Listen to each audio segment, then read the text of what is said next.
umuulan o kaya'y high tide, ang tanong ng bayan, baha na ba sa Malabon? Ang baho po nung amoy nung baha ngayon.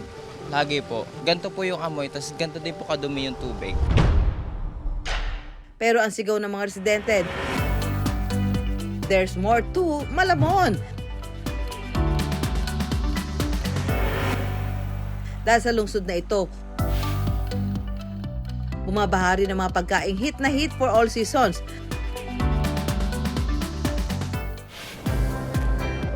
Lilibutin natin ang Malabon para tikman ang ilan sa kanilang OG sarap. Ang nangunguna sa mesa, ang ipinagmamalaki nilang Pansit Malabon.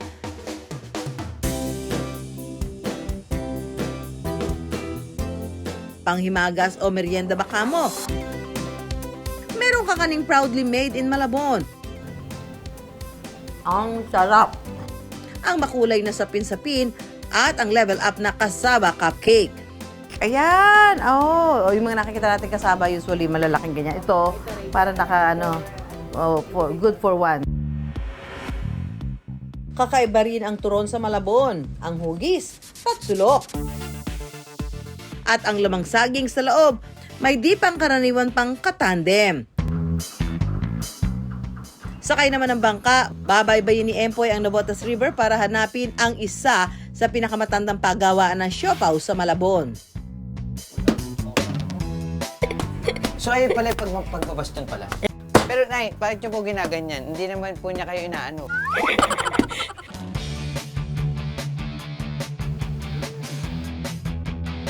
Wow! Sige na, uwi na tayo. Halika na. Let's go. Diet starts tomorrow dahil sa Malabon muna ako today. Hello po! Bili-bili na ng turon! 1, 2, 3. Oh, tatlo. Tsaka ako na nag-decide dito. Mga ka-wonder, matuto at mabusog dito sa Malabon! I wonder, sakay ng padyak at bangka, ano-ano ang mahahanap nating sarap ng Malabon. Kapag sinabing Malabon, ang unang pumapasok sa isip ng iba, baha. Ang Malabon kasi low-lying area na napaliligiran ng tubig, kaya kapag umulan at sumabay pa ang high tide, madalas na lubog sa baha. Pero ang Malabon, lagi ring may kabuntot na masarap na pagkain. Una na riyan ang isang klase ng pansit na di maikakailang kanilang-kanila. Bago pa man tumaas ang presyo ng mga produktong petrolyo, ang padyak ang isa sa mga popular na sasakyan dito sa Malabon. Lalo na ho pagka panahon ng tag-ulan, talagang itong mga padyak na to yung maaasahan. At ngayong araw nito sa gagawin nating food trip dito ho sa Malabon, padyak din ang ating gagamitin. Kaya samahan niyo po ako. Umulan man o umaraw, bahaman o tuyo, sa pagdami ng ibang sasakyan sa kalsada, tila unti-unti na rin naggarahay ang maraming padyak. Pero ang mamamadyak na si Mang Larry, na higit 4 na dekada ng pumapasada ng padyak sa Malabon, sige pa rin sa pagpedal.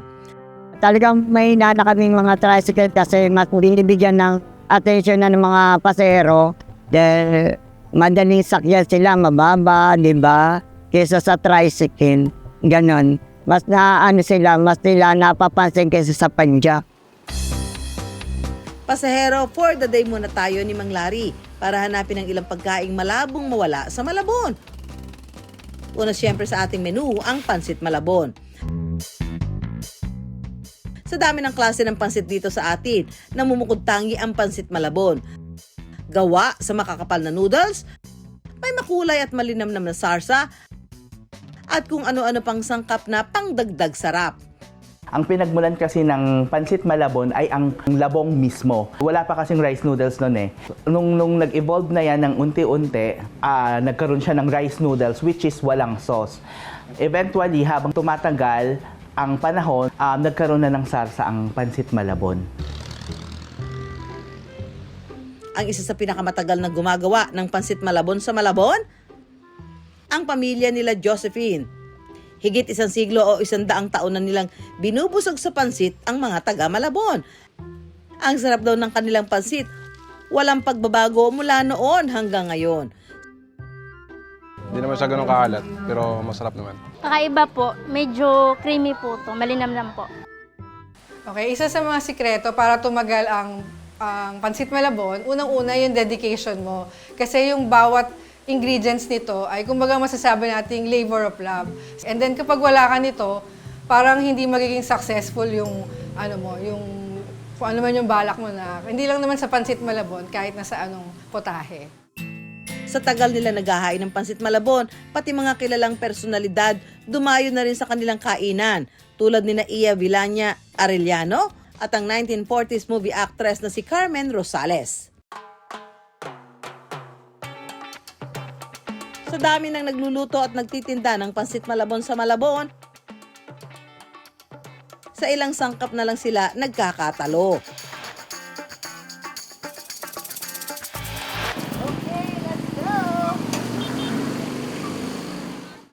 Ang Nanay's Pansit Malabon, pamana pa sa kanyang mga apo na si Nanay Bernardita. Ang siya ngayon punong abala sa kanilang pansitan. Hindi namin binabago ang timpla mula pa sa lola ko, sa tiyahing ko hanggang sa akin na tinuro sa akin, yung pa rin ang timpla, yung pa rin ang ituturo ko sa anak ko pag siya na ang nagtitinda rito. Ang kanilang Pansit Malabon talagang binabalikan. Bumalik uli yung nakaraang mo dito. Moments namin bago pa lang kami mag-asawa. Lagi ako kumakain dito, taga rito na kasi kami. Ang malasa pa rin, kagaya ng dating luto pa rin nila. Pero bago tayo tumikim, magluto muna tayo. Kasama ko si Ian, siya ho yung isa sa mga may-ari nitong Nanay's Pansit Malabon, ang isa sa pinakamatagal na pansitan dito sa Malabon. So, turuan tayo ni Ian. So, naka-ready na naman ho itong lahat ng ingredients. Imi-mix na lang natin. Una munang lulutuin ang sarsa, nagawa sa pinaghalong harina at cornstarch. Hahaluin hanggang ma-achieve ang tamang lapot. Ano talaga sikreto ng Pansit Malabon? Nyo? Sauce po talaga tayo nagkaka... Sauce. Ito ba sauce? Isa lang po tayo sa sauce, ma'am. Sauce na yan. Ano yung nakalobo na yan? Ano po siya, mix po siya ng all-purpose flour tsaka cornstarch po. Yan. Tapos may, teka, huwag mong sasabihin. Anato? Anato oil. Anato oil. Ayan. Matagal din po kasi siya lutuin, ma'am. Mga half day po ang... Yan, luto niya? Ang pinakatagal po namin. Hindi pa na pwede biglaan ng order, ano? Hindi po, ma'am. Matapos lagyan ng mga pampalasa ang pinalambot na noodles, sunod na ihahalo ang sarsa. Take note mga ka-wonder, huwag sa kawaling mainit paghahaluin ng sarsa at noodles. Ganito talaga preparation ito? Hindi sa kawali ito? Hindi po, ma'am. Mali tayo. At sa kanilang bersyon, sa halip na dinurog na chicharon, fish crackers ang inilalagay.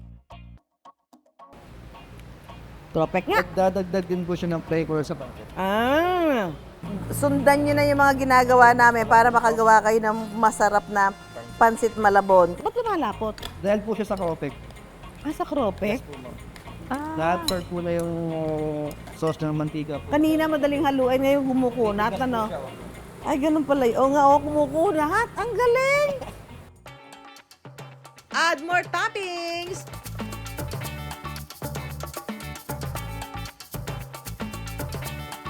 Ready na po ang ating Nanay's Pansit Malabon.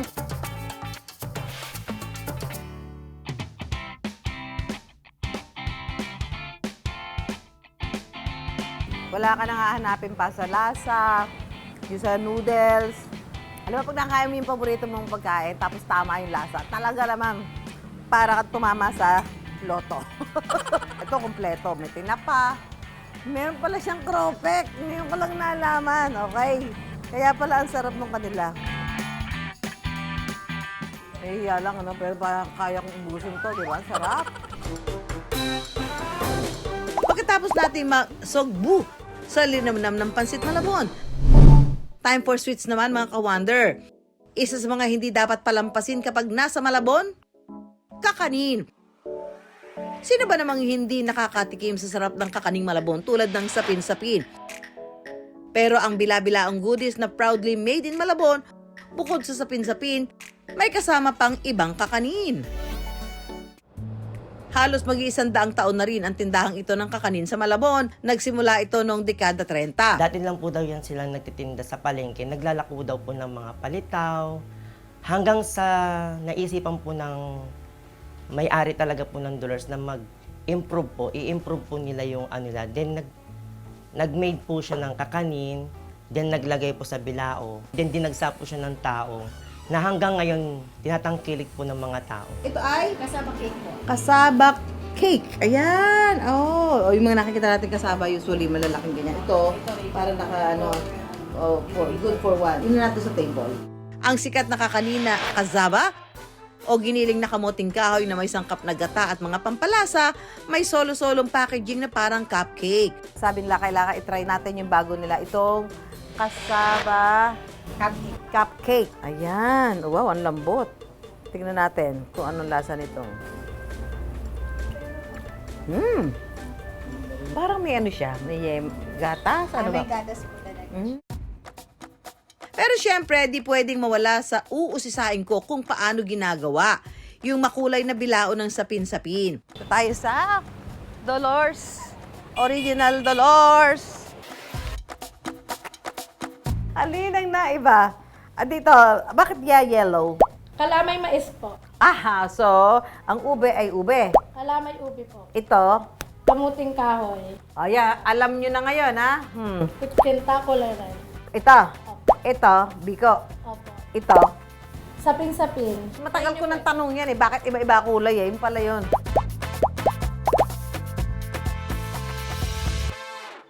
Magkakahiwalay na niluluto ang iba't ibang kakanin gaya ng kalamay, kutsinta, biko at ang sapin-sapin. Saka ito paikot na ihihilera sa bilao para makabuo ng bilog na kakanin na may iba't ibang sarap. Akala mo pinagsama-sama nyo pa yan, di ba? Napag-isipan nyo pa magsama-samahin sila. Ito yung sapin. Kumbaga sa kanila po, siya yung pinakamasarap. Ito yung star of the sapin-sapin. Ang sarap. Sige na, uwi na tayo. Halika na. I wonder, may tuturing bang heritage food hub ang Malabon?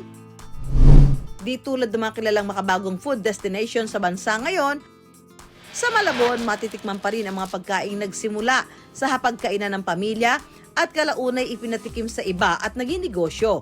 Di siya kagaya ng ibang syudad, kagaya ng Quezon City at saka ng Makati. May mga distinct na landmark na medyo hesitant yung ibang mga tao na pumunta kasi hindi nila masyadong kabisado dahil sa limited na moda ng transportasyon. At dahil napapaligiran ng tubig ang Malabon, ang pamamangka ko ay dadaanin ko sa food trip. Mula Nabotas, ilang minuto na lang daw ay mararating ko na ang Malabon sakay ng bangka. Mga ka-Wonder, nandito ngayon tayo sa Badeo 4 sa Nabotas. At kung saan, 2 minuto lang papunta doon sa kabila, sa Malabon. At sa Malabon, pagdating natin doon tayo mag-food trip. Let's go!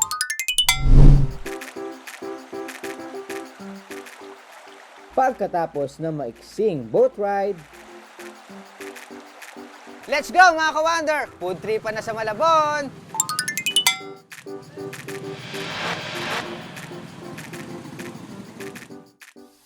ewan ko ba ang hinahanap ng aking panlasa? Something soft from the outside and full meat in the inside. Ang siopaw bao. So yun nga mga ka-Wonder, nandito na ngayon tayo sa Malabon kung saan pupuntahan natin ang pinakamatandang pagawaan ng siopaw dito sa Malabon.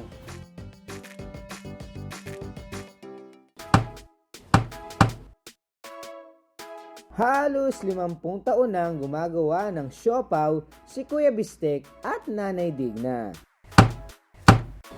At kahit daw nakapikit, hindi raw sila sasabit.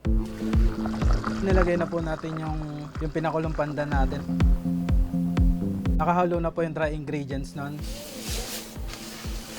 Tsaka po yung lard po na tinunaw natin, tapos nilagyan din po ng condensed milk. Si Kuya Bistek ang magtuturo sa akin ng pagmamasa. Ikot-ikot nyo lang po. Kasi yan nyo lang po. Yan. Tapos dahan-dahan lang po para hindi po siya maano. Gentle touch talaga. Parang dumidikit kasi siya pagka hindi mo siya Opo. gentle touch. Parang dapat kinakausap niya siya. Kausap mo siya. No? Rest na po natin siya ng 15 minutes. 15 minutes? Opo. Napapagod din pala siopaw. Si Nanay Dig na naman ang nakatoka sa pagbabaston o pagpuputol-putol ng tinapay. Ano po ba yung pagbabaston? Ganito. Ayan nga. Maingat itong ilalatag sa mesa. So ayun pala yung pagbabaston pala. Ito. Pinalipit, pinailalim. Pero Nay, bakit niyo po ginaganyan? Hindi naman po niya kayo inaano. Saka pantay-pantay na hihiwain at bibilugin. It's my turn. Ang hina. Mahina. Lalaking tao, mahina. Natatakot po ako baka malaglag eh. Ang galing. Ako? Oo. Wala sa akin eh. Kasi si Bistik, parang pagka nagbaso, kala mo Oo, ano?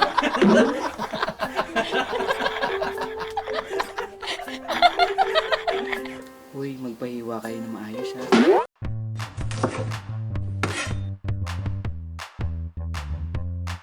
Ang mga pira-pirasong tinapay, paninipisin. Palalamanan ng mga templadong asado at bola-bola.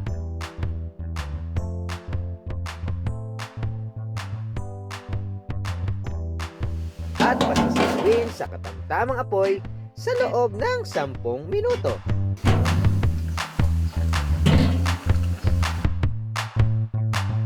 By perfect daw na kapartner ang siopaw nila Kuya Bistek at Nanay Digna.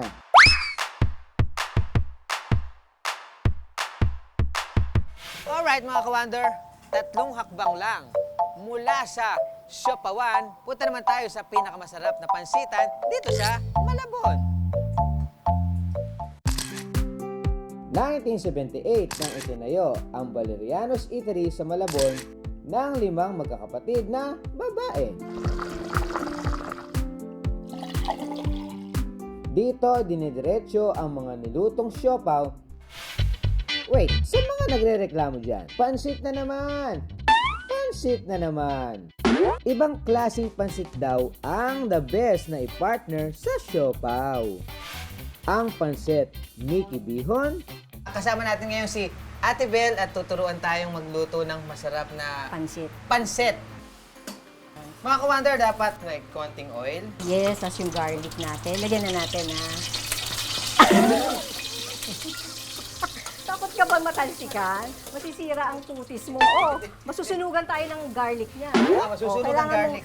Lutang hindi ka nagluluto. Yan yung sabaw, lagyan mo na. Sabaw. Yes. Sabawan na natin. Oh. 2 scoop ang gagawin ko. Una natin yung sotanghon. Sotanghon. Tutuyuin ko na lang yun. As long as alam mo yung per serving na dapat mong itimpla, alam mo na yun kung paano i-adjust kapag mas marami na. Yes.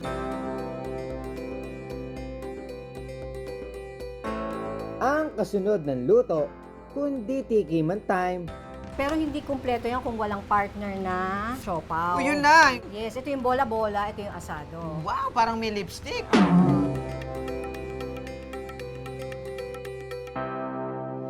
Grabe.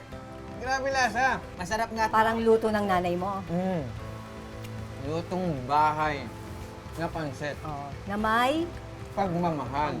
Yun ang the best. Oh, di ba?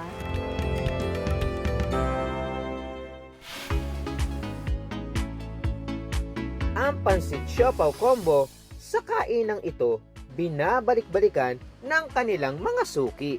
Ang lagi ko pong inuulit dito, ito yung pasbihon, masarap. Kaluto ng mga magulang namin noon. Yun ang hinahanap ko. Kasi hindi tinipid sa gulay, magulay. Tapos tatanong pa ng kanilang siopaw. Ang kanilang siopaw pansit combo is a sure hit. Sa last stop ng ating Malabon food trip, merienda naman sa kalsada ang ating hahanapin. Isang extraordinary turon. Mga ka-wonder, syempre hindi kumpleto ang food trip kung walang dessert. Excuse me, tatay, saan po dito ang matatagpuan ng masarap na nagtitinda ng turon na Korting Triangle? Ayun po, yung unahan ng motor po, yung So, babae po, unahan ng motor, may babae na nandun. nakatayo. Nakatayo. Ang turon ng 70 anyos na si Nanay Tessie, extraordinary raw sa hugis at lasa. Imbis na pahaba, tatsulok. Nay, matanong ko lang po, bakit po naisipan yung triangulo po yung inyong turon? Bakit hindi po star? Para unique. Para unique. Walang kamukha. Para sinisikret nyo daw po yung paggawa nito. Hindi naman. Kaya lang, siyempre, kahit anong business, may secret.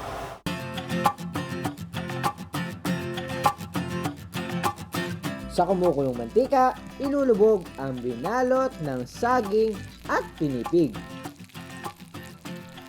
Alagaan sa halo. At pwede nang sundan ng asukal.